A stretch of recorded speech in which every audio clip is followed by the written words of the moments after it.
제목은 일단 4차 산업혁명의 도래, 즉 이제 우리의 생활에 조금씩 드러나기 시작했고 이거를 자치분권 관점에서 어떻게 우리가 바라볼까에 대한 이슈, 질문 같은 거가 될 수 있을 것 같습니다.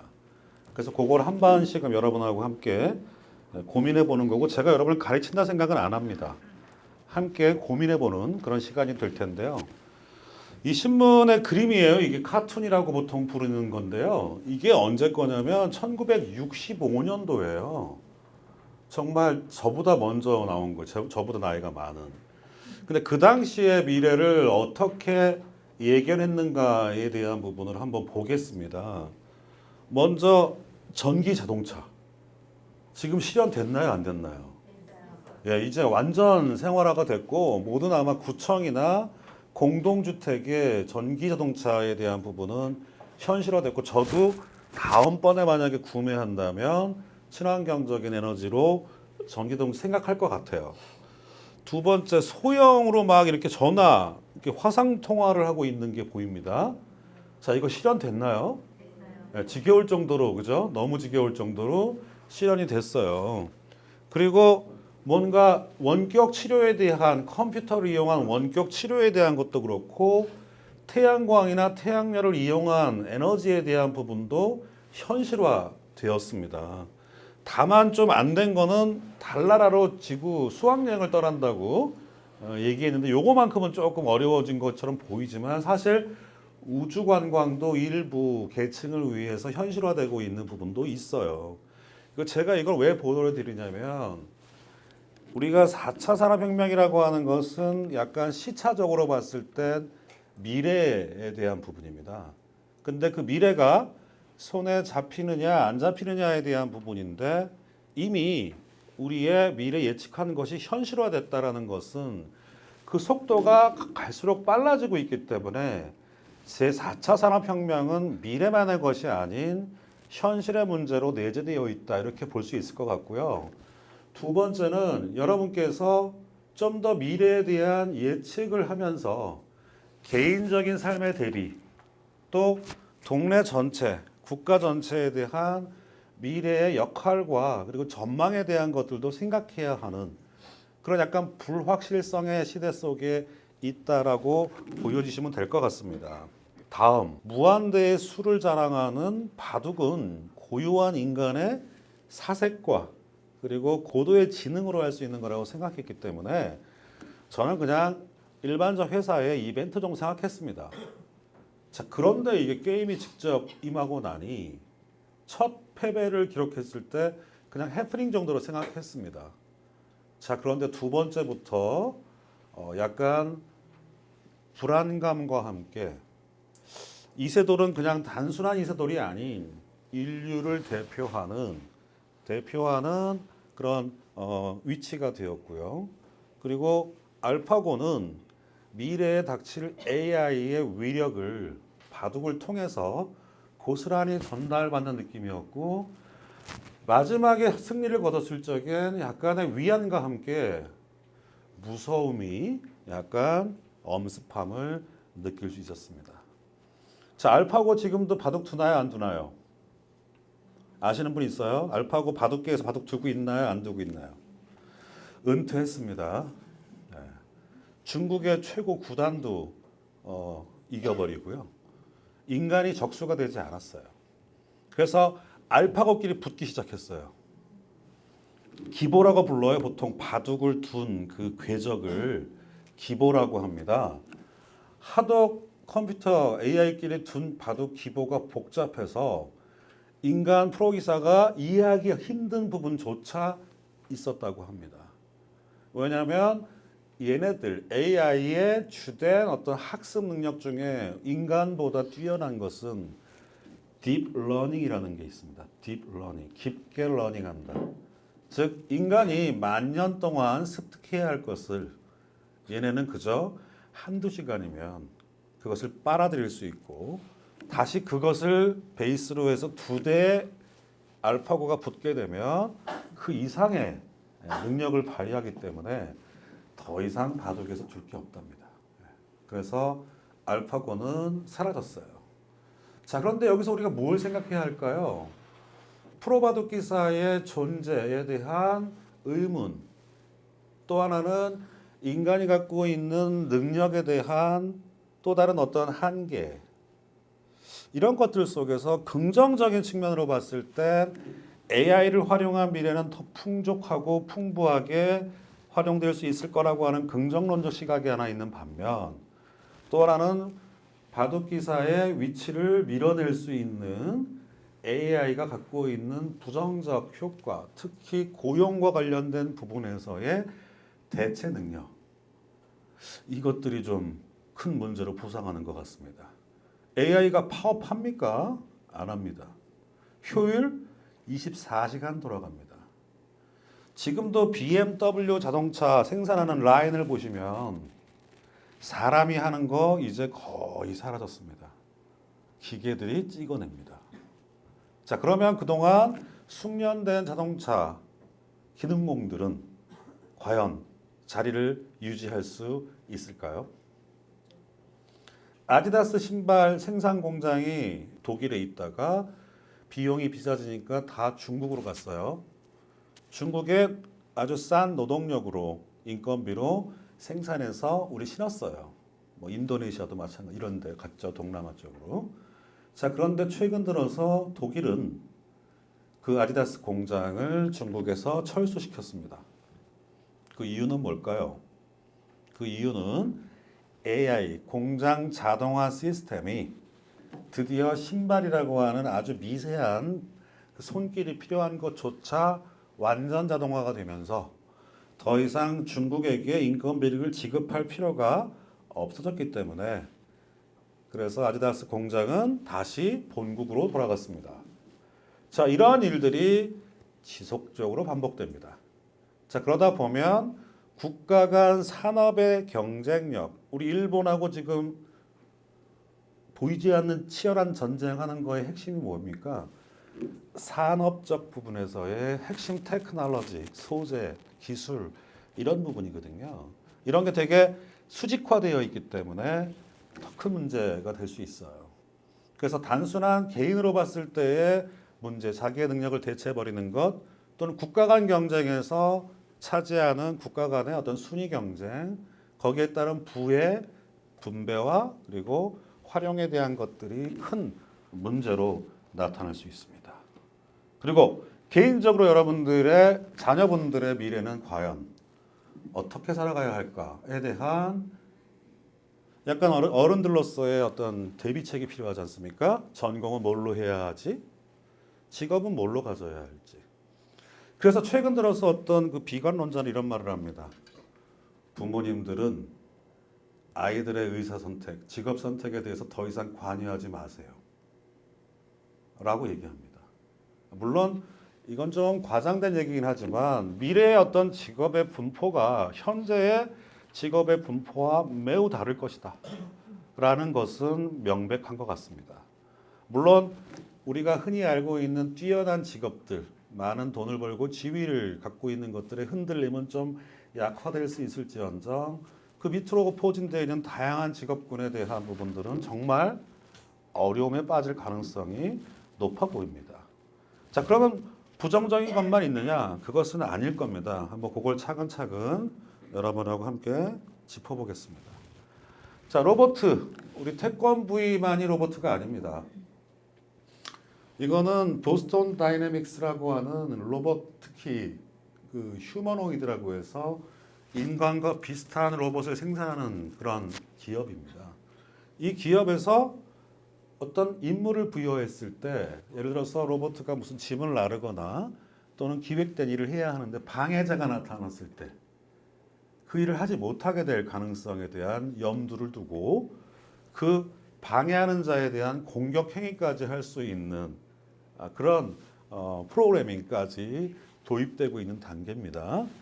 자, 이게 어떻게 보면은 방해하는 거일 수도 있지만 만약에 이 로봇이 이 사람이 방해하는 것이 아닐 상황인 경우에는 로봇이 인간을 가해하는, 폭력을 가해하는 그런 부작용에 대한 부분이 나타날 수가 있겠고, AI에 의해서 자율주행 자동차가 주행하다가 나타난 사고, 이걸 어떻게 또 책임져야 할 것이냐에 대한 또 윤리적, 법률적 판단에 대한 다양한 논의, 그리고 군인을 대체하는 군사 로봇이나 아니면 부잣집들을 지키는 경호 로봇의 범위를 어디까지 봐야 할 것이냐에 대한 또 논의도 서서히 나타나고 있습니다. 자, 이게 이제 경호 로봇에 대한 범위 설정, 그리고 그 로봇에게 어디까지 허용해야 하는가에 대한 그런 부분, 또 부작용에 대한, 지시하지 않은 것에 대한 오류로 인한 사고에 대한 걸 어떻게 생각해야 하지라는 생각을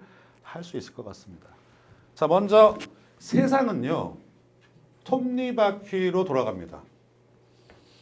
큰 톱니바퀴는 세상을 움직이는 그 하나의 거대한 흐름을 얘기합니다. 이걸 보통 우리는 그냥 편한 말로, 어려운 말이긴 한데 패러다임이라는 단어를 사용해요. 우리 새로운 부동산, 뭐 주택의 패러다임을 바꾸는 뭐 삼성물산, 레비안 뭐 이런 광고 보실 수 있잖아요. 그래서 패러다임이라는 단어는 과거의 판이 바뀌고 새로운 판이 등장했을 때 패러다임이 바뀌었다라고 말해요. 자, 우리 개그 콘서트 옛날에 어땠어? 지금은 재미없는데 웃으면 보기 와요에서 개그 콘서트는 패러다임이 바뀐 것 같아요? 안 바뀐 것 같아요? 어느 정도 바뀐 거라고 볼 수 있어요. 그래서 여러분들께서 패러다임이 바뀌는 것에 대한 부분을 이해하시는 것이 4차 산업혁명이라고 하는 숫자 4차가 들어갔잖아요. 1, 2, 3, 4 네 번이 바뀌는 거예요. 이렇게 10대, 20대, 30대 가지고 여러분들이 인생의 어떤 라이프 사이클이 변하는 것처럼 동일한 문제인데, 또 하나는 뭐냐면 작은 톱니바퀴가 있어요. 세상은 큰 톱니바퀴, 중간 톱니바퀴, 작은 톱니바퀴로 구성되어 있거든요.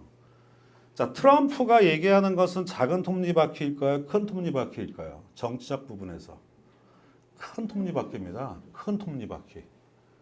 그것에 의해서 우리나라 휴전선 부근이 화해 모드가 분위기가 쓰면서 파주의 토지가 움직이기 시작하는 것은 패러다임 시프트가 중간 톱니바퀴를 돌리고 작은 톱니바퀴가 나타나는 현상 속에서 나타나는 것들이거든요. 제가 이 말씀을 왜 드리냐면, 여러분은 시민자치위원으로서 아마 흐름에 대한 것을 판단하시려고 오신 것으로 보입니다. 그렇기 때문에 큰 흐름에 대한 것을 견지할 때 지금의 현상들 하나 둘 정도를 이해하기 쉬워진다는 겁니다. 그래서 저는 4차 산업혁명이라는 부분이 천천히 움직이기 때문에 잘 보이지가 않아요. 왜냐하면 이 큰 톱니바퀴이기 때문에 이게 한 4분의 1 바퀴만 움직이는 것. 근데 중간 톱니바퀴는 4분의 1 바퀴가 아니라 몇 바퀴 돌죠? 한 4바퀴 정도 돌아요. 그럼 작은 톱니바퀴는 몇 바퀴 돌까요? 10몇 바퀴 돌아버려요. 그 얘기는 여러분께서 미래의 트렌드에 대한 부분을 포착하려는 노력들을 하시게 되면 현실에 일어나는 일들을 논리적으로 연결해서 지금의 시대가 어떻게 흘러가고 있는지에 대한 것을 감지할 수 있는 그런 능력을 갖출 수 있다고 보는 거죠. 그래서 보통 어려운 말로 뭐 사회 구조란 말도 쓰고요. 모더니즘이 포스트 모더니즘으로 바뀌었다 이런 말도 씁니다. 자, 올해 들어서 제가 느끼는 것은 서울 풍경이 과거의 가부장적 분위기에서 많이 벗어난 것을 약간 느꼈거든요. 어때요, 여러분? 조금씩 느껴지고 계시죠? 패러다임 시프트예요. 패러다임이 바뀌고 있는 거예요. 여성과 남성의 지위가 바뀌고 있는 거고요. 시민과 그리고 위정자, 즉 정치에서의 어떤 정치적 소비자와 그리고 정치적인 부분을 주도하는 자의 간극이 상당히 유연화되고 있는 부분으로 가고 있다는 것을 알 수 있게 됩니다. 그래서 여러분께서 좀 더 미래에 대한 큰 눈을 가지시려면 작은 것으로부터 큰 것의 움직임을 연결하는 그런 사고 능력을 갖출 필요가 있고, 거기에 4차 산업혁명이라는 것을 가지고 오늘 여러분과 함께 그 틀 속에서 한번 이해해 보도록 하겠습니다.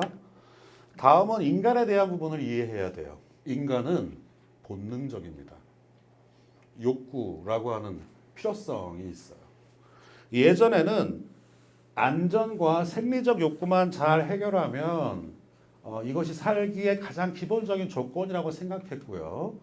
그리고 좀 더 생활이 좋아지면 그 위에 소속감, 내가 어느 동네에 속해 있고 근린주구의 이웃에서 어떤 역할을 하고 이런 소속감이 있고 그 위로 올라가게 되면 심미적, 미적 욕구에 대한 것, 옷을 좀 더 패션을 신경을 쓰고 그리고 자신의 집안에 대한 부분과 동네를 꾸미기 시작하고 그리고 맨 마지막엔 자아실현에 대한 부분을 노리게 됩니다. 이게 어떻게 보면 자본주의 사회를 지탱해 나가는 중요한 축이고요. 여기에 따라서 산업의 어떤 크기와 그리고 위계가 결정되고 그리고 고도화 그리고 가치에 대한 부분이 점점 올라가는 그래서 피라미드 형태를 취하게 됐는데 이게 일반적인 거예요. 이게 매슬로우 욕구 5단계. 근데 요즘 들어서 얘가 붕괴됐어요. 이렇게. 안전에 대한 부분이 밑바닥 욕구가 아닌 거예요. 사회가 발전할수록 범죄에 대한 부분이 온라인, 오프라인으로 계속 나타나고 그리고 10년 전에 생각지도 못했던 미세먼지가 우리의 건강과 안전을 위협합니다. 그래서 최근의 상황은 역 매슬로우의 시대. 지금의 시대는 거꾸로 오히려 안전에 대한 부분이 기후온난화까지 가세하면서 오히려 안전이 더 중요한 가치로 부상된 그래서 그와 관련된 산업들이 요즘에 정수기 그다음에 요즘 뭐예요? 공기정화기 엄청 산업이 커졌잖아요. 이것도 그러한 어떤 패러다임과 연속적으로 관계되어 있는 거고요. 그리고 먹거리에 대한 안전과 이것들이 국가 간의 분쟁까지 일어나고 올림픽에 대한 참여 뭐 그리고 지금 냉각수 부분을 자기의 앞바다에 내는 것에 대해서 그린피스와 한국 주변의 모든 국가들이 반대하고 있는 이유 이런 것들이 지금의 시대 속에서 상당히 중요해진 그런 상황으로 변화하고 있다. 그러니까 아까 말했던 미래 변화에서 예측 가능한 부분이 상당히 없어지고 불확실성이라고 하는 부분 때문에 미래를 좀 더 편안하게 예측하기 어려운 그래서 좀 더 빠르게 대응해야 하는 필요성이 우리 패러다임, 우리 세대의 어떤 패러다임의 주변에 존재하고 있다. 이렇게 볼 수 있습니다. 다음은 우리가 살고 있는 도시에 대한 부분을 말씀드릴게요. 도시는 서양에서 만들어진 게 아닙니다. 원래. 동양이 오히려 도시의 모티브였어요. 자, 우리 성곽이라고 하는 부분은 안시성 이번에 보셨죠? 추석 명절. 보셨나요? 안시성에서 제일 중요한 성의 역할은 뭡니까? 외적의 침입을 어떻게 하는 거예요? 방어하는 거잖아요. 그래서 성곽에 있는 사람들이 세금을 내는 거예요. 네가 우리를 지켜주기 때문에 왕으로 모시고 세금을 내는 거예요. 세금이 얼마나 무서운 겁니까? 자, 그런데 이 성곽의 유지 시스템이 작동하지 않는 상황이 기술의 발전과 함께 드디어 등장했어요. 더 이상 성곽이 필요 없는 상황이 기술 혁신을 통해서 나타나게 된 겁니다. 군사력 관점에서. 무엇의 발명이 성곽의 유효성을 없애버리고 무효로 만들었을까요? 무엇의 발명이? 대포의 발명. 대포는 직사화기예요? 곡사화기예요? 곡사화기, 곡사화기. 딱 쏘면 기울기에 맞춰서 이렇게 날아가서 떨어져요. 즉 성 밖에서 성 안으로 뭘 쏠 수 있는 거예요. 포탄을 날릴 수 있게 된 거예요. 그러면 뭉치면 산다 아니면 뭉치면 죽는다. 뭉치면 다 죽는다예요. 근데 아까 중요한 게 뭐냐? 아까 그랬죠. 우리 국민들 시민들은 국가의 보장 국가가 나를 보호해 주기 때문에 뭘 낸다 그랬죠? 세금을 내는데 성이 나를 보호해 주지 못하면 세금을 내는데 저항이 있을까 없을까요? 엄청 생긴 거예요. 그래서 왕과 조금씩 협상이 가능해지기 시작하고 드디어 시민 계급이 나타나기 시작하는 거예요. 이게 중요한 거예요. 성 내부에 있던 사람들이 성 밖으로 나가서 큰 농토를 짓는 광작을 하는 농부가 돼서 분홍이 되고 장사를 통해서 자신의 능력을 발휘하는 부를 축적하는 중인 계급들이 생겨나기 시작하는 거예요. 그래서 도시가 확산되기 시작하는 거예요. 피렌체니 뭐 이런 데는 다 무역을 통해서 예? 그리고 큰 농토를 지어서 그것도 농산물을 또 거래하게 되면서 왕권은 약간 약화되기 시작하고 시민 계급이 올라오면서 우리나라도 비슷한 현상을 겪었어요. 광작을 통한 그리고 양인 계급의 성장 이런 것처럼. 그래서 제가 말하고 싶은 건 뭐냐? 성곽이 무너지면서 공간과 도시와 그리고 시민 계급이 더 발현되는 중요한 그런 사건이 있었는데 그걸 촉발시킨 게 뭐였다? 대포라고 하는 기술 혁신, 기술 혁명이 그것을 가능하게 했다라는 얘기입니다. 겪어왔어요. 기술 혁신에 의해서 세상이 변해가는 것들을 겪어왔고 그것이 우리가 흔히 말하는 성곽, 과거의 성곽이 도시화로 바뀌는데 대포라고 하는 기술 혁신이 어떤 영향을 줬는가를 본 거예요. 자, 다음은 기계의 발명, 증기기관의 발명은 인간의 힘을 뛰어넘게 만듭니다. 말의 힘, 마력이라고 불렀어요. 그러니까 사람이 혼자 생산하던 것 그 이상, 즉 사람 수십 명이 할 수 있는 힘을 가진 기계의 등장은 새로운 공장을 만들게 됐어요. 그리고 농사를 지을 때도 훨씬 더 효율적으로 기계가 짓다 보니 100명이 지을 농사 100명이 지어야 할 걸 기계로 사용하게 되면 10명이면 지을 수 있게 돼요. 그럼 나머지 90명은 뭐가 되죠? 갑자기? 실업자. 이걸 유식한 말로 뭐라고 하냐면 잉여 노동력이라고 불러요. 한마디로 실업자잖아요. 자, 농촌에서는 실업자가 발생하고 근데 문제는 도시에서 뭐가 생겼어요? 공장이 생겼네. 그러면 일자리가 어디 생긴 거예요? 도시에 생긴 거잖아요. 자, 그러면 농촌에 있던 분들 어디로 가죠? 도시로. 런던, 리버풀, 맨체스터 이런 공업지대로 많은 사람들이 몰려가기 시작합니다.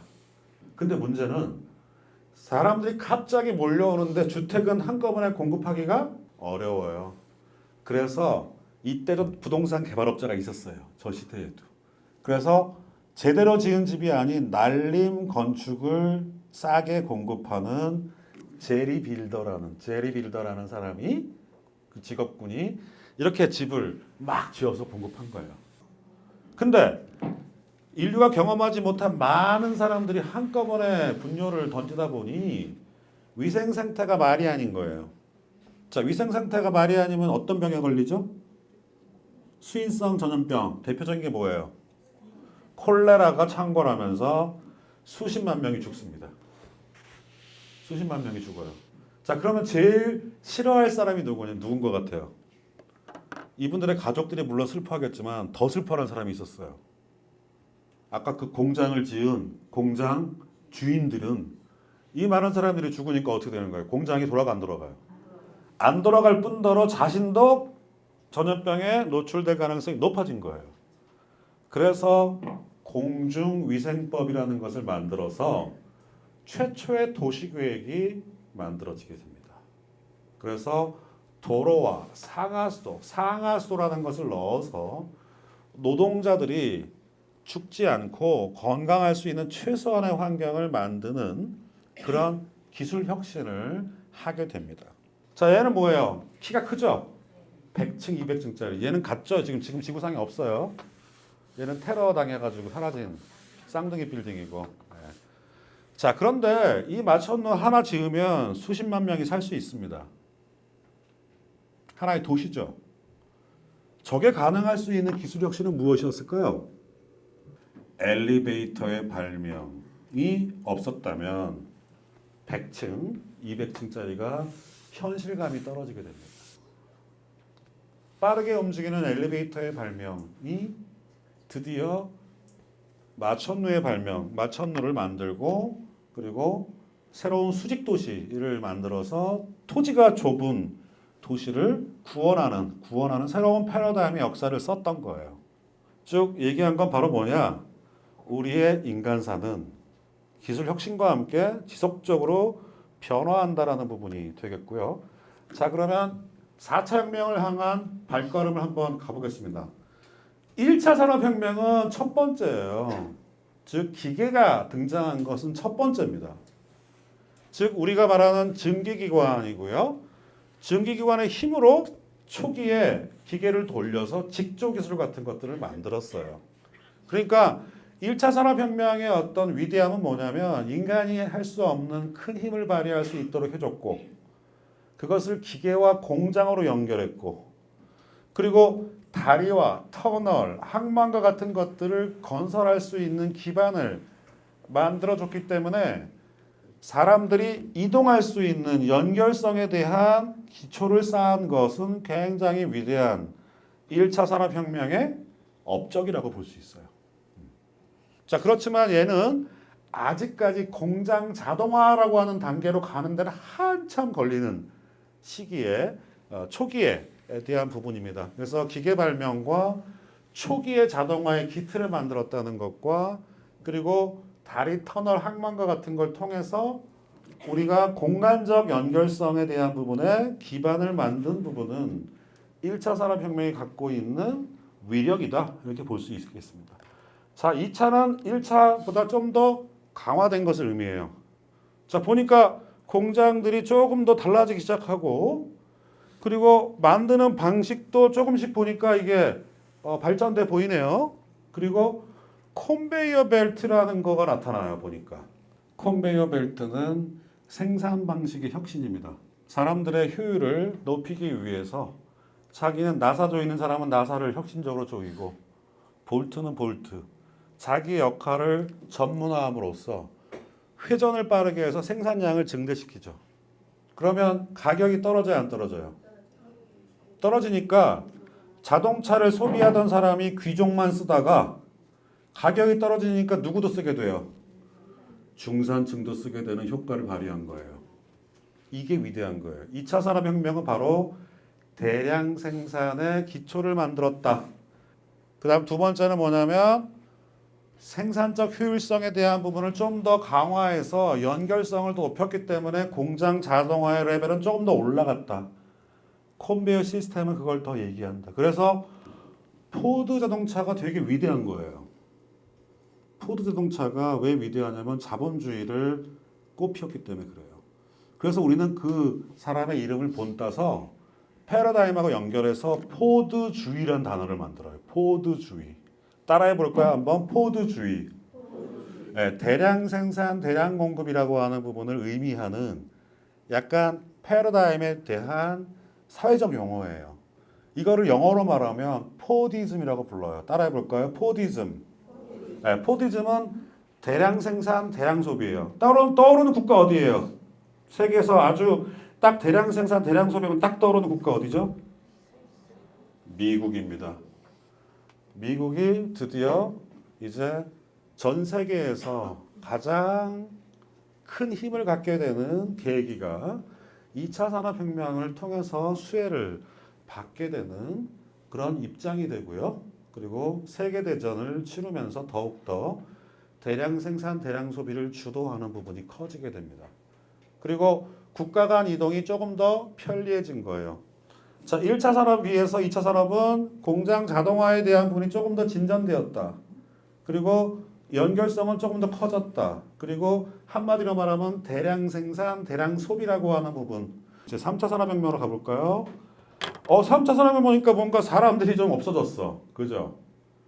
기계가 좀 더 많아지기 시작하네요. 네.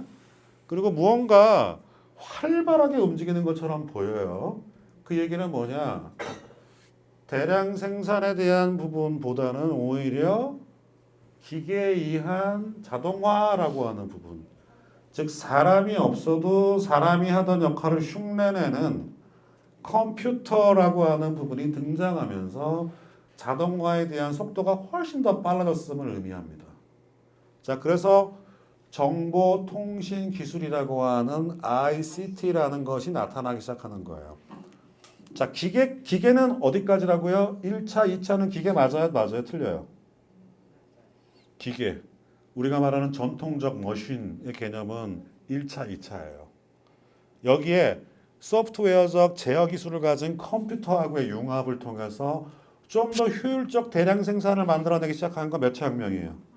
3차 혁명. 손가락이 안 된다. 3차 혁명이에요. 그러니까 얘는 뭐냐면 좀 더 계산을 틀리기질 않아. 우리가 보통 일부 인간들이 하는 어떤 예측, 수요 예측에 대한 부분은 틀릴 수가 있는데 재고량이 왔다 갔다 하는 거죠. 재고량이 너무 많아지면 대공황 생기는 거 아시죠? 막 바다에 갖다 버렸잖아요. 근데 얘는 뭐예요? 수요에 대한 예측이나 공급에 대한 연결, 유통에 대한 것을 사람들이 하기 어려운 걸 컴퓨터로 하여금 도울 수 있도록 해줌으로써 인간이 가지고 있는 고도의 지적 능력 플러스 계산에 대한 정교함과 제어 능력을 일상적으로 갖출 수 있도록 하는 시스템이 연결되면서 3차 산업혁명은 상당한 꽃을 피우게 되고요. 한마디로 말하면 트랜지스터가 딱 그것을 의미할 수 있어요. 트랜지스터. 즉 부피는 작으면서 효율성으로 넘어가는 거고요. 아직은 반도체에 대한 부분까지를 포함한 AI를 가는 그 전조에 해당하는 부분이라고 볼 수 있습니다. 자, 그러면 도대체 4차 산업혁명은 뭐냐? 4차 산업혁명에 대해서는 크게 두 가지로 갈립니다. 3차 산업의 연장선에 있기 때문에 4차 산업 볼 수 없다. 왜? 다른 1차 산업하고 2차 산업은 명확하게 구분된다. 기초화 그리고 혁신적 대량 생산에 대한 구분이 가는데 3차와 4차의 구분은 무엇으로 할 수 있는가? 컴퓨터 제어는 여전히 이루어지고 있으며 그리고 효율성에 대한 부분도 여전히 진화되고 있는 것이지 3차와 4차를 구분짓기 매우 어렵다라는 주장이 있어요. 자, 그러면서 또 하나 세계가 불황에 빠지다 보니 선진국에서 불황을 타개하기 위해서 뭔가 새로운 어젠다를 던져야 하는데 그 어젠다로 제4차 산업혁명이라는 것을 의도적으로 흘리고 있다라고 하는 슈밥을 대표로 해서 그걸 주창하는 이런 이론들이 같이 팽팽하게 맞서고 있습니다. 자, 그런데 차이점이 이제 존재할 수 있다라는 쪽으로 기울어지고 있습니다. 특히 4차 산업혁명의 구원투수, 선발투수, 대표 선수들이 있어요. AI와 그리고 사물 인터넷 이 두 가지가 만드는 다양한 정보를 통한 빅데이터 이런 것들 아까 우리가 봤던 알파고와 같은 딥러닝에 의한 예측 모델 이런 것들을 통한 공장 완전 자동화라는 시스템은 3차 산업혁명이 가지고 있던 빈틈을 다 메워버렸기 때문에 4차 산업혁명으로 충분히 분리 가능하다는 주장이 훨씬 더 커지고 있습니다.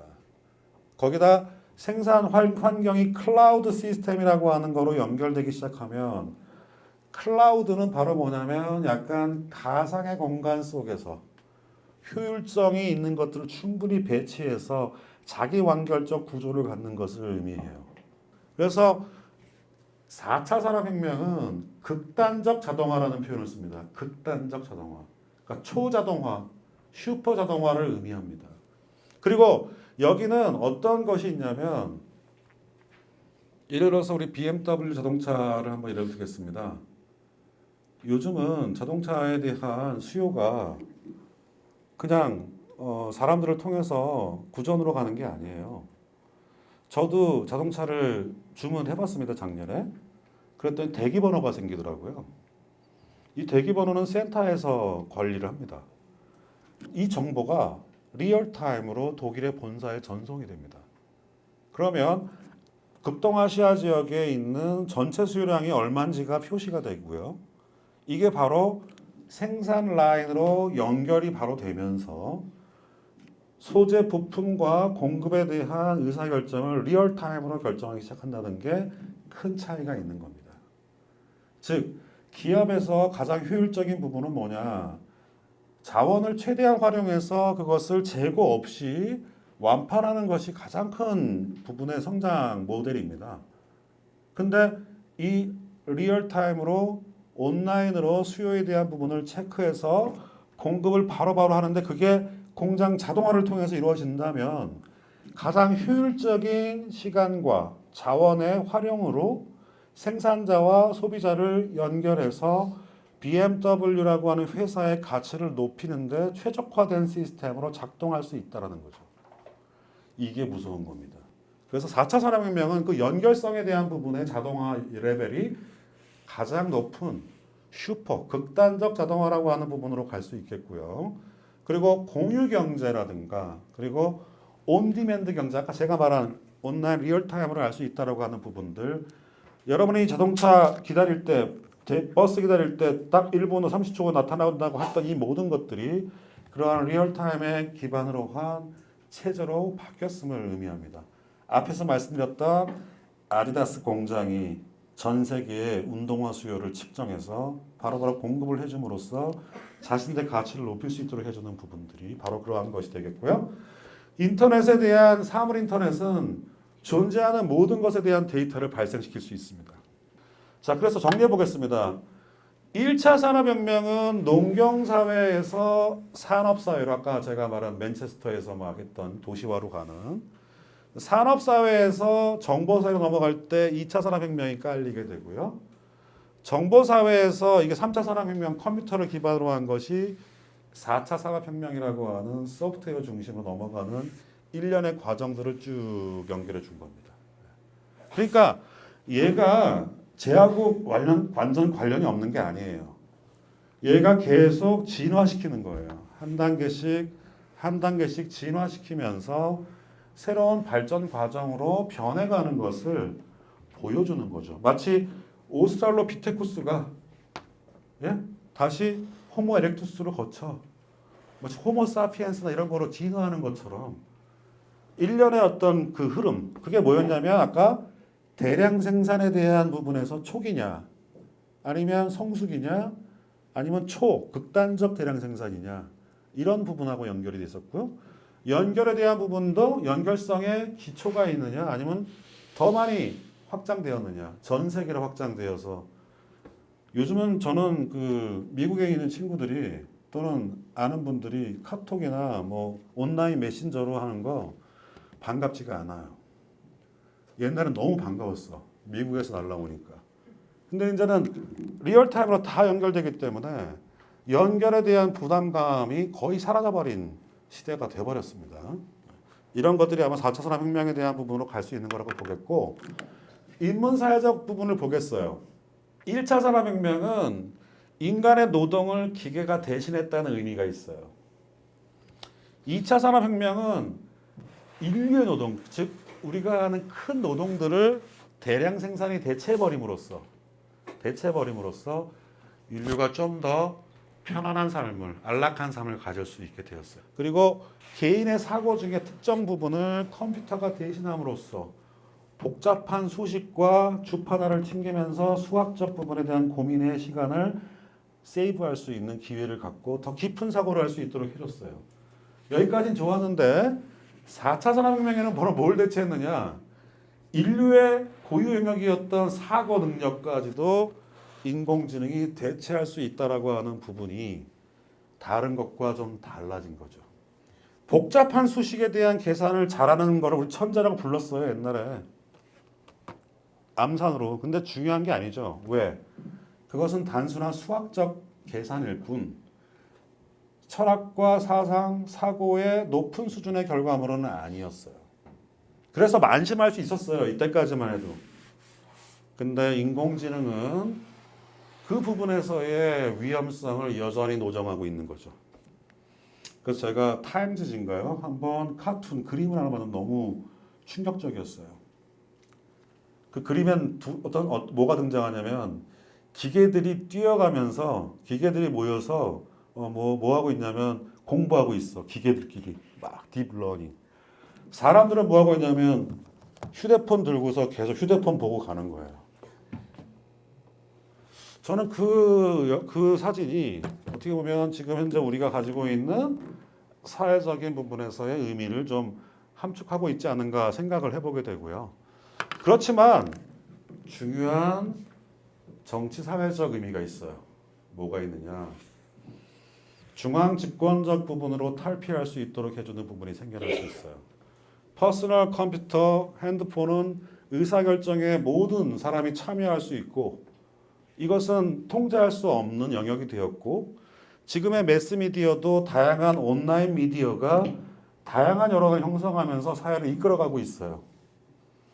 더 여러분이 의미를 모은다면 중앙정부에다가도 다양한 의견을 던져서 직접적인 응답을 받고 실현할 수 있는 과정이 만들어졌어요. 그것은 바로 분권화 관점에서의 중요한 진전이 4차 산업혁명의 부산물로 우리에게 떨어질 수 있다. 두 번째는 타율적 통제에서 벗어나서 좀 더 자율적이고 다양한 형태의 참여를 가능하게 해주는 부분. 공장의 수직적 체계가 아닌 다양한 곳에서의 의견 수렴과 그리고 의견들이 모여서 만들어지는 유연성과 자율성의 부분이 더 커졌다고 볼 수 있고, 수직적 지배와 통제가 약간 수평적으로 보완될 수 있는 가능성들을 나타냈죠. 저는 매스미디어도 그 부분을 너무 잘 보여주는 것 같아요. 대표적 몇 개의 그 메이저 신문들과 그것에 의한 언론 구조가 더 많이 바뀌고, 그리고 주민 또는 시민들이 만들어낸 다양한 매스미디어의 대안적 형태들이 그런 여론을 만들어가는 부분이 될 수 있고요. 단순한 노동은 필요 없어졌어요. 이제 이게 행복한 얘기인지 아닌지는 모르겠지만 단순한 노동에서 벗어나 좀 더 높은 수준의 활동을 할 수 있는 가능성을 열어준 건 철학적 관점에서 중요한 의미를 갖는 행위이다. 이렇게 보는 관점이 있어요. 자, 오늘 우리 4차 산업혁명 알러 왔죠? 키워드가 중요해요. 여러분께서 어떤 일을 하시더라도 키워드만 정확히 알면 그 내용의 거의 80%를 알게 됩니다. 키워드를 오늘 한 번 더 여러분하고 연결해 보겠습니다. 1차 산업부터 4차 산업혁명까지 얘기한 것들 키워드 중에 하나가 뭐냐면 연결성이었어요. 공간의 연결, 기능의 연결을 1차 산업부터 해서 4차 산업까지 하다 보니 훨씬 더 연결성이 높아지는 것을 경험할 수 있었죠. 4차 산업혁명은 바로 초연결성이라는 단어를 사용할 수 있습니다. 자, 4차 산업혁명 키워드 하나, 초연결성 해볼까요? 초연결성.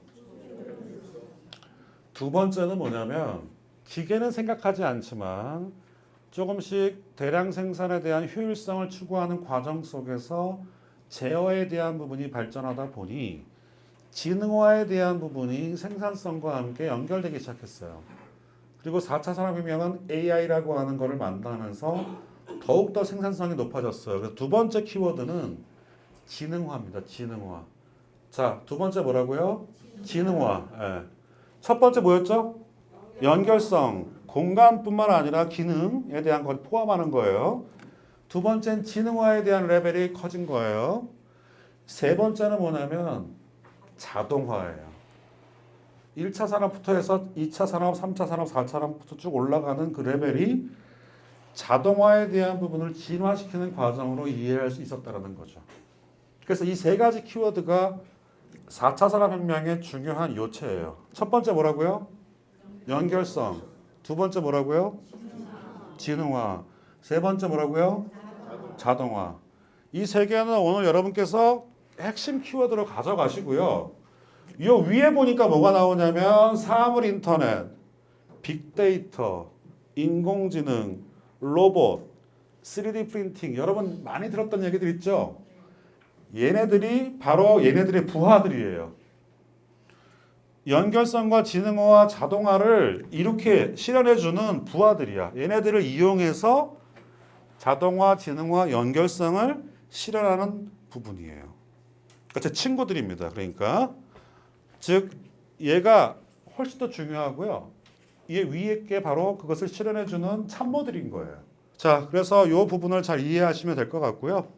그리고 4차 산업혁명에 대한 큰 구조는 이렇게 연결성과 지능화와 자동화에 대한 부분이 보다 융합적으로 발전하는 큰 패러다임의 틀이다 라고 이해하신다면 4차 산업혁명에 대한 부분을 좀 더 여러분이 편안하게 이해할 수 있을 거라고 보여지고, 자 보시면 핵심 기술 볼게요. 대표 선수를 말하는 거예요. 1차 산업혁명은 증기기관이 바로 대표 선수였어요. 예를 보시면 돼요. 2차 산업혁명은 에너지, 특히 전기에너지를 가지고 잘 활용했어요. 3차 산업혁명은 트랜지스터, 반도체, 그리고 마지막에는 인터넷까지 연결되는 부분이 있어요. 제4차 산업혁명의 핵심 애들은 누구냐? 빅데이터와 IoT와 AI라고 하는 얘네들이 바로 중요한 대표 선수였음을 알 수 있습니다. 그래서 여러분이 이 부분만 잘 연결하시면 될 것 같고요. 그리고 그 위의 산업혁명에 대한 의미를 조금 정리해주는 부분으로 좀 보시면 훨씬 더 이해가 빠를 거로 보여집니다. 자, 그 다음에 이건 좀 더 심각한 문제예요. 인더스트리 1.0에서 인더스트리 4.0으로가 뭐냐면 4차 산업혁명에서 선도하는 국가 몇 개가 있어요. 1등이 미국, 2등이 독일, 3등이 영국과 일본, 그리고 거기 밑에 중국이 붙어 있습니다. 이 얘기는 뭐냐면 기술 격차에 대한 부분을 벌림으로써 다른 나라보다 더 많은 부를 획득하겠다라는 것을 국가 기간 산업으로 유지하는 체제를 말합니다. 즉 우리 프레온가스 지금 쓰지 못하죠. 근데 역설적이게도 미국과 열강들 잘 나가는 선진국들은 이미 사용해 왔던 거야. 우리가 이제 쓰려고 하니까 못 쓰게 해. 그리고 돈을 더 많이 주는 다른 대체 물질로 사라고 하는 거예요. 이게 바로 인더스트리 4.0을 한마디로 요약하면 고도의 기술을 좀 더 낮은 수준의 국가에게 기술적인 로얄티나 부가가치를 창출하기 위해서 국가 산업을 높이는 행위를 말합니다. 아까 말했던 독일이나 독일이 중국에서 아디다스 공장을 본사로 이전시킨 것은 바로 인더스트리 4.0의 일환으로 된 것이 되겠고요. 그리고 다양한 자동차 공장들이 있어요. 외국에 있는 공장들. 이거를 다시 자기네 본국으로 이전시킬 가능성도 포함하고 있는 거죠.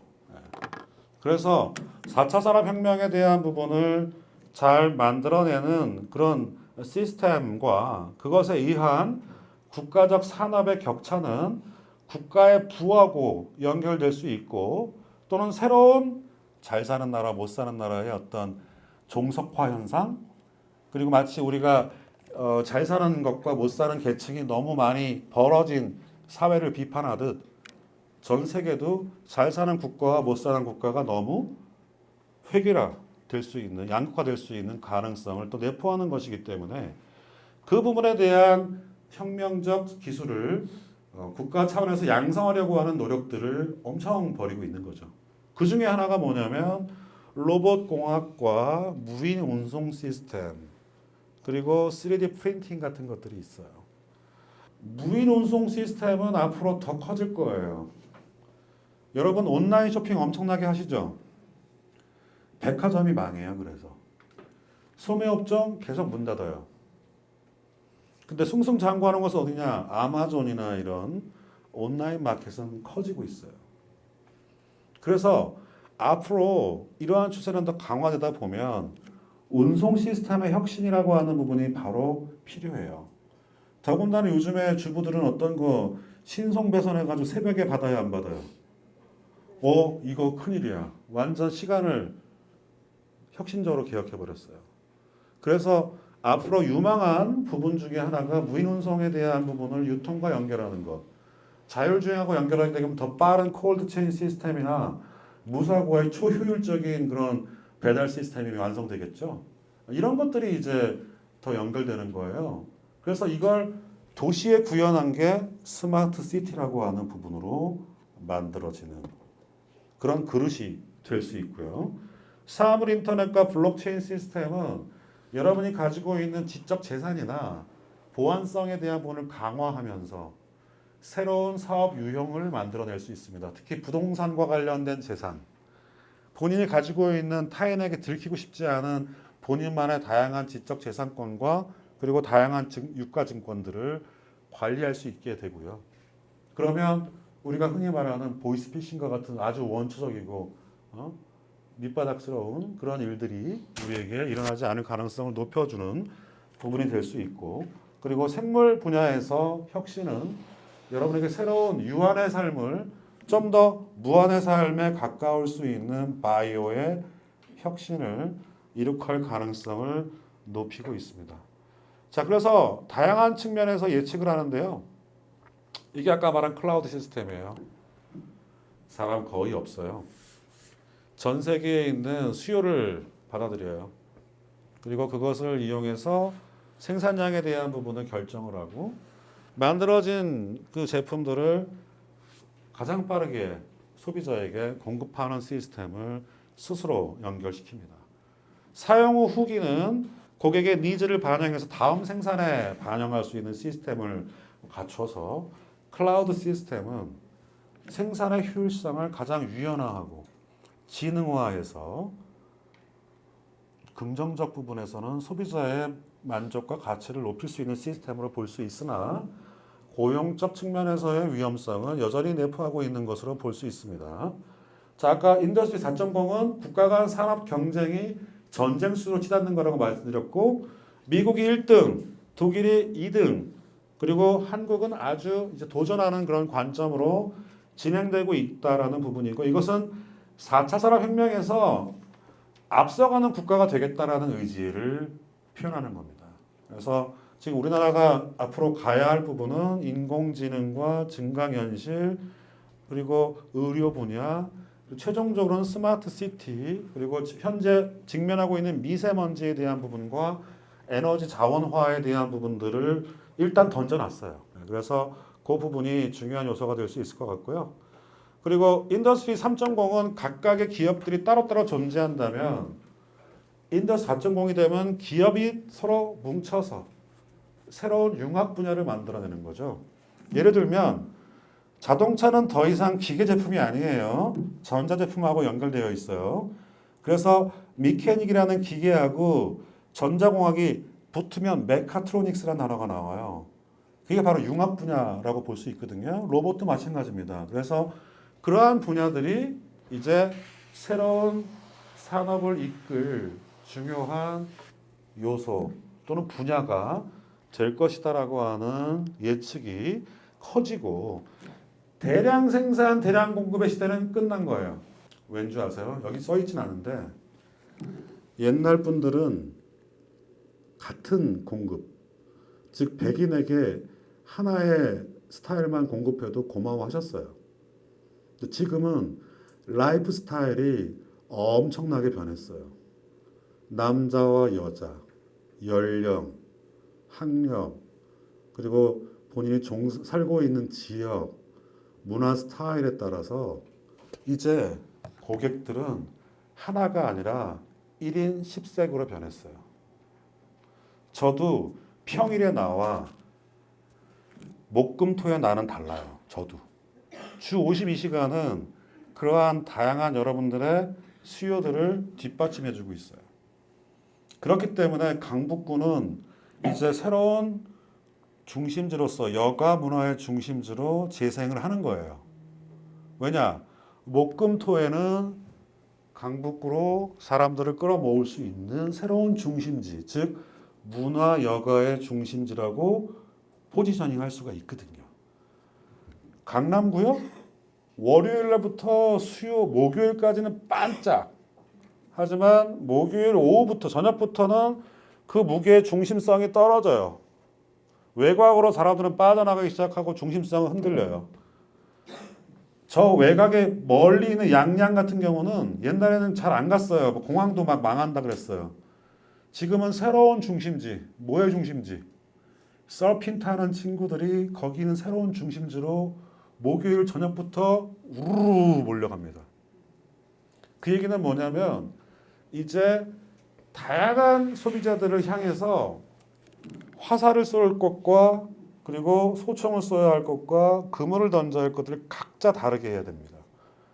옛날에는 하나만 딱 쏘면 됐지만 지금은 표적이 너무나 세분화되어 있기 때문에 그래서 가볍고 유연한 상태로 가야 돼요. 자동차 아마 요즘 생산되는 거 보세요. 배기량 차이부터 시작해서 라이프 스타일을 반영하고 개를 어떻게 태우고 할 것까지 나타나는 자동차들까지도 나타나고 있어요. 그리고 라이프 스타일을 표방합니다. 그래서 미래 사회는 바로 그러한 부분에서 유연성이 떨어지는 기업은 존재하기 어렵고 그리고 거기에 맞는 공급을 해줘야 하는 부분 때문에 다품종을 소량으로 다량으로 작은 양이지만 다량으로 뿌려야만 생산할 수 있게 됩니다. 즉 패러다임이 바뀐 거예요. 대량 생산 체제를 지탱했던 포디즘이라고 아까 말했던 포도주의는 끝나고 이제 인더스트리 4.0 약간 유연화된 세상 이걸 보통 포스트 모던이라고 보통 부르고요. 유연적 생산 체제라고 불러요. 이게 4차 산업혁명과 같이 연결되면서 큰 공장이 아닌 다양한 생산자들의 유연성으로 승부해야 하는 시대가 온 거고 그래서 도시에 있는 여러분들도 도시의 매력을 지키기 위한 노력을 중앙정부나 아니면 주민들의 참여의 플랫폼이 지속적으로 올라가야 하는 부분까지를 포함하고 있는 겁니다. 공유경제에 대한 부분을 이제 앞으로 풀어가야 할 중요한 요소로 찾아야 돼요. 공유경제, 자동차에 대한 활용, 그리고 숙소에 대한 에어비앤비. 이걸 여러분의 마을에서는 어떻게 활용해야 될지를 생각해 봐야 됩니다. 공실률이 많은 공간, 그리고 다소 활용도가 떨어지는 장소들, 그리고 과거에는 묘지였지만 4.19 민주묘지가 다시 역사문화적 가치를 부여했을 땐 여가관광, 교육관광의 대상이 될 수도 있는 가능성 이런 것들로 충분히 연결하고 그리고 온라인으로 사람들에게 홍보하고 온라인으로 이용자들에 대한 모객과 집객을 확인할 수 있는 시스템으로 변할 수도 있고 거기에 여러분이 갖고 있는 빈 방을 민박 시스템을 활용하게 되면 생활관광형 민박 활용 공유 시스템과 같은 것들이 나타날 수 있다는 거죠. 이게 마을 경제, 그래서 마을 커뮤니티 비즈니스에 대한 부분으로 연결되기도 합니다. 자, 그리고 그 많은 그 비즈니스들이 이제 커지고 있는 분야가 택시, 가사노동, 심부름, 음식, 팔레 파킹, 펫시티, 법무 아주 많습니다. 이 부분들을 충분히 커버하는 온디맨드 비즈니스에 대한 부분이 있기 때문에 미래에 대한 예견을 일자리 엄청 줄어들 거라고 경고하는 사람들, 새로운 일자리가 생길 거라고 말하는 사람들과의 격전 속에서 최종적으로는 제가 보기에는 일자리 많이 사라질 겁니다. 그리고 일자리를 못 갖는 분들에게 어떤 게 나타나냐면 국가에서 급여를 줍니다. 그게 지금 현실화되고 핀란드나 이런 데 현실화되고 있습니다. 일반 급여를 줘서 소비할 수 있는 일정 수준의 급여를 제공해 줍니다. 오히려. 그래서 제가 보기엔 그런 양극화 문제에 대한 부분을 좀 어떻게 대응할지에 대한 부분이 커질 수 있는 부분이 될 것 같고요. 직업 예측에 대한 부분 제가 한 2, 3년 전만 해도 작곡이나 그림과 같은 고도의 추상적인 것들은 AI가 못할 거라고 생각했어요. 그래서 거기 여러 원서에도 이렇게 나와요. 근데 최근에 깨졌어요. 19세기에 있는 인상파 화가들의 그 패턴들을 딥러닝한 AI가 현대로 다른 그림을 그리는 거예요. 에? 그러니까 인상파의 재림이죠. 그리고 그게 팔렸어요. 소더비 경미에서. 몇억 원에. 또 하나는 뭔지 아세요? 작곡도 자기들이 해요. 그리고 작곡도 딥러닝을 하는 거예요. 비틀즈의 전곡을 쫙 얘가 딥러닝 한 다음에 새로운 노래를 만들었는데 비틀즈풍의 새로운 노래인 거예요. 그리고 어떻게 한 줄 아세요? 그 위에 레코드 판매량이 높은 것들의 공통적 특성들을 딥러닝한 애들이 어느 노래가 히트할지에 대한 예측 시스템을 개발했어요.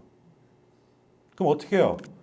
미리 레코드판 만드는 게 아니라 얘한테 딱 넣으면 얘 히트 가능성 몇 프로 나오는 거예요. 실제로 그래서 음악을 발표한 여자 가수가 히트를 쳤습니다. 그러니까 제가 보기엔 AI의 영역은 제가 보기엔 너무나 확장되고 있기 때문에 뭐라고 말하기가 상당히 어려운 그런 상황이라고 볼 수 있다. 저는 그렇게 생각하고 있습니다. 그래서 무언가 이것들을 좀 더 총괄적으로 바라보는 통찰력들을 좀 여러분이 좀 더 고민하셔야 될 부분 같고 제가 답변 드리기 어려운 부분이라고 생각되어집니다. 자, 이게 이제 인간들이 이렇게 로봇에서 밀려나갈 수 있다라고 하는 부분. 사라진 일자리가 714만 개. 근데 새로운 일자리는 200만 개니까 500만 개 가까이가 사실상 부족해지는 거라고 일본 예측하고 있는 비관론도 있다라고 볼 수 있습니다. 자, 그러면 앞으로 새로운 성장 동력은 뭘까요? 바로 이러한 기술들, 아까 말했던 연결성과 지능화와 자동화, 그리고 그들의 참모로서 로봇, IoT, 빅데이터, 그리고 AI, 3D 프린팅을 안고 있는 그릇이 바로 뭐냐면 스마트 시티라고 불리우는 4세대 도시에 대한 부분입니다. 그래서 스마트 시티는 바로 이렇게 과거의 도시처럼 만들어지는, 인간에 의해서 만들어진다기보다는 좀 더 효율성에 대한 부분, 시민 중심의 수요 기반, 그리고 안전성, 그리고 도로의 효율, 이런 것들을 다 미리 만들고 건설하기 전에 디지털 시뮬레이션을 해요. 이걸 디지털 트윈 시티라고 불러요.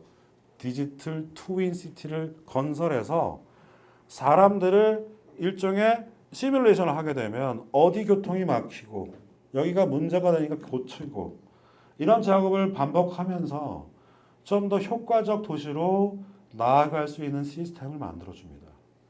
그렇게 되면 오프라인 도시가 갖고 있는 기존의 문제점을 많이 해결한 새로운 가치를 갖는 스마트 시티가 생기고 그 스마트 시티가 다양한 직종과 그리고 분야를 만들어낼 수 있고요. 그리고 주민들의 의사를 바로바로 온라인으로 받음으로써 스마트 시티 관리 시스템이 즉각적 온디맨드 상태로 변화할 수 있음을 의미합니다. 아까 클라우드 시스템이 갖고 있는 공장 시스템의 그 시스템의 일부를 이 스마트 시티가 갖고 있다고 볼 수 있는 거죠. 그래서 스마트 시티는 도시 방제에 대한 위험도가 작년에 비해서 10%가 증가했고 올해 데이터 분석 결과 올해 예측되는 기온과 수량에 대한 부분에서 방제 취약도는 몇 퍼센트, 거기에 따른 온라인 대응, 즉 관련 부서의 역할과 대응 이런 것들에 대한 부분이 더 체계적으로 이루어질 수 있는 가능성을 갖고 있는 거죠. 예를 들면 데이터 분석 중에 지금 미국에 있는 진짜 실제 사례를 말씀드리겠습니다. 미국의 범죄에 되게 뛰어난 곳이 많아요. 높은 곳이. 피츠버그시에 철강도시였는데 지금은 약간 쇠락했어요. 피츠버그시에서 10년간의 통계 자료를 범죄 데이터를 쭉 입력해서 딥러닝을 시키니까 뭐 어떤 게 나타나냐면 비가 오는 날 저녁 7시 특정 거리는 노상 강도에 대한 위험이 높았다. 즉 범죄가 높은 지역들에 대한 예측이 되고요. 그 상황이 되면 피츠버그시에게 알려줍니다. 경찰들이. 그러면 미리 나가서 범죄가 많았던 것에 대한 예측을 바탕으로 한 치안 활동을 하기 시작하는 거죠. 저 대박이라고 봤습니다. 이거 TV에 나왔어요. 다큐멘터리에. 실제로 용의자를 검거했어요. 그 가방 속에 있던 권총과 뭐 이런 것들을 찾아내는 걸 봤어요. 즉 범죄 예방 시스템에 대한 데이터가 누적되면 사람들은 어차피 외부 환경에 영향을 받잖아요. 특히 기온, 태양, 조도 이런 분위기에 따라서 마음이 달라지거든요. 이런 것들을 가지고 영양 권역에 대한 부분을 노출시킬 수 있고 분리할 수 있고 대응할 수 있다라고 하는 부분이 스마트 시티의 중요한 요소가 될 수 있다라는 겁니다. 원래 지도는 여거잖아요. 서울로부터 부산이 제일 멀죠. 예. 근데 여기 보시면 서울로부터 부산의 거리가 안양 바로 밑이에요. 실제로는. 왠지 아세요? KTX 때문에 그래요. 접근성은 이제 거리의 물리적 거리하고 관계가 없는 거예요. 내가 갈 수 있는 그 다양한 기술적인 데이터와 그리고 도구만 있다면 지도는 이렇게 바뀌어지는 거예요. 즉 강원도가 좀 더 당겨져 왔고요. 그리고 경남 쪽이 좀 더 당겨져 왔어요. 이게 바로 도시에서 말하는 실질적 지도. 자, 그래서 우리 4차 산업혁명은 이제 몇몇 통신사가 이제 좌우할 수 있는 게 아니에요. 몇몇 신문이. 인터넷을 지나서 이제 좀 더 다양한 형태의 정보들이 나올 수 있고 독과점이 되게 어려워요. 유연화될 거예요. 그리고 분산화될 거고요. 직접 말할 수 있는 시스템이 너무 많아요. 하다못해 인터넷 댓글만 봐도 하고 싶은 말 다 하는데 실명 까고도 엄청 많이 얘기하죠. 그리고 제품에 대한 후기 생산자들이 제일 무서워하는 부분이에요. 바로바로 반영되고 있습니다. 특히 우리나라의 어떤 특성상 이러한 부분들이 인터넷 강국 속에서 나타나는 현상은 국가 집중이 아닌 지방분권 그리고 시민자치의 중요한 플랫폼으로 발전할 수 있는 소지가 많이 있고 그게 아마 강북구에서도 굉장히 강력하게 지금 작동되고 있는 것으로 보입니다. 캐나다는 아예 디지털 지원 체계를 행정으로 다 통합해 버렸습니다. 멀티미디어, 소셜미디어에 대한 부분이나 서비스 공유, 중복을 제거하고 그 다음에 공무원들하고도 온라인으로 가상의 오피스와 연결되어 있고 그래서 쌍방향에 대한 다양한 소통이 가능할 수 있는 부분들 그래서 실제 공간과 그리고 떨어져 있는 공간을 연결한 부분들은 디지털 민주주의의 어떤 기본이 되고요. 그것이 전자정부하고 연결되면서 다양한 우리가 흔히 말하는 상향식에 대한 기술적 부분을 어느 정도 담보해내는 그래서 디지털 온라인화가 개방성과 민주성을 강화할 거라고 하는 부분들 이 부분이 더 커질 수 있고요. 행정 플랫폼도 이렇게 바뀔 수 있습니다. 빅데이터와 함께 스마트 시티 관련된 어플들이 있어요. 이것들이 센서를 통해서 가장 최적의 길을 알려줍니다. 소셜 리스닝이라고 하는 부분은 뭐냐면 다양한 사람들의 의견을 듣는 거예요. 문자와 그리고 사진과 이것을 다 연결해 주면 행정 라인이 그 부분을 민원으로 연결된 것들을 해당 부서에 전달하거나 시의회에 전달하고 이것을 시의회는 관련 업자나 단체로 업무에 배당하고 이런 어떤 소통과 행정 시스템이 맞물릴 수 있다는 거죠. 서울시가 좀 많이 시도하는 것 같아요. 아직 초기이긴 하지만 이게 조금 더 강화될 수 있는 가능성이 높다고 보겠고요. 이게 더 발전될 겁니다. 그리고 지방분권화에서 경기도 안양시 같은 경우는 스마트폰으로 안전기가 서비스를 실행했고요. 경기도 오산시 같은 경우는 IoT 가지고 독거 치매 노인에 대한 어떤 안심 케어를 하는 부분으로 실제 실행했어요. 그다음에 강진구는 떨어져 있는 거리가 머니까 화상회의로 자기들의 회의를 주관했어요. 실제 사례예요. 광주광역시 같은 경우는 빅데이터나 표준 플랫폼 가지고 여러 가지 사업비의 어떤 그 절감을 하는 시스템을 적용했어요. 그리고 서울특별시 구로구는 사물 인터넷으로 스마트 가리봉이라는 그런 이름을 가지고 뭐 스마트 휴지통이나 그 스트리트에다가 스마트 디바이스를 깔아가지고 다양한 공간을 관리할 수 있게 한 거예요. 저는 이게 완벽하다고 생각하지는 않아요. 다소 표피적일 수 있지만 이게 현실적으로 이제 이루어지고 있는 부분이 될 수 있겠고요. 캐나다와 같이 이렇게 또는 미국과 같이 다양한 디바이스들이 연결되어서 주민의 어떤 흐름을 이해하고 예측하고 대응할 수 있도록 해주는 방식 좋을 수 있습니다. 하지만 중국처럼 아예 이런 IoT가 사람을 다 구분해 버리거든요. 찍히면 여러분이 다 알아요. 그런 거는 좀 익명성에 대한 부분 그리고 빅데이터가 빅브라더처럼 돼서 통제 수단으로 사용될 수도 있는 가능성 그리고 이러한 정보가 만약에 독점되거나 악용됐을 때 문제점 이런 것들은 여전히 남는 과제로 되어 있을 수 있습니다. 미래 도시에 대한 부분을 예측하면서 좀 더 여러분하고 해보고 싶은 얘기는 뭐냐면 산업구조 바뀔 거고요. 노동시장이 바뀔 거예요. 특히 우리 이제 80세, 100세까지 살잖아요. 그러니까 아마 그런 부분에 대한 여러분들의 대비에 대한 부분이 필요할 것 같고 4차 산업혁명을 이끄는 기술 혁신들이 있어요. 아까 세 가지를 말씀드렸잖아요. 뭐였죠? 연결성, 지능화, 자동화라고 하는 이 부분을 우리가 직접 들어가서 할 수는 없지만 그 파도를 이해하고 서핑을 탈 수는 있어야 된단 말입니다. 파도에 잡아먹혀서는 안 되니까 그 부분을 이해하는 부분과 그리고 약간 미래의 역량 변화를 요구하는 부분이 있습니다. 변화에 대응해야 하는 사회 시스템에 대응해야 하는 부분과 연결에 대한 것들 이런 것들이 또 필요할 것 같고 또 아마 공무원 사회도 그러한 부분에 맞는 새로운 또 역할을 요구할 거라고 보여집니다. 그리고 마지막에는 스마트 시티, 즉 우리 마을이죠. 우리 마을 속에 4차 산업혁명이 가지고 있는 잠재력을 여러분의 주민자치의 관점으로 활용할 수 있는 아이디어가 무엇일지를 고민하면서 강북구의 행정 시스템과 연결해서 좀 더 여러분의 효율성을 높이고요. 하나 더 말씀드리면 공유경제를 연결해서 지역에서의 지역 비즈니스로 가야만 제가 보기에 실속이 있을 거라고 보여집니다. 그래서 그 부분에 대한 고민을 아마 강북구와 하시면서 진행하신다면 저는 많은 게 있다고 봅니다. 상권 활성화도 IoT가 필요합니다. 왜?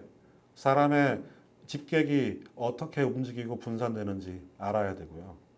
매출 현황도 좀 공개할 필요가 있습니다. 왜냐? 카드사를 보면 알 수 있어요. 누가 오고 누가 가는지. 예? 그리고 지역이 가지고 있는 다양한 통행량과 관련된 것들, 자동차, 방문객, 이런 통계 데이터, 이것들이 누적되면 여러분 지역을 위한 빅데이터가 되거든요. 그걸 어떻게 해결하고 활용할 건지를 찾아가는 마을 맞춤형 그런 비즈니스가 어떻게 보면 주민자치의 마지막에 해봐야 할 도전할 과제가 아닐까. 그래서 여러분들이 늘어난 수명과 다양한 주민의 수요들을 공유경제 시스템으로 잘 엮어서 지역 맞춤형 사회경제를 4차 산업혁명 대응형으로 만들어 간다면 좋을 것 같다라는 판단을 합니다. 자, 이렇게 해서 강의를 마치겠습니다. 감사합니다. 네.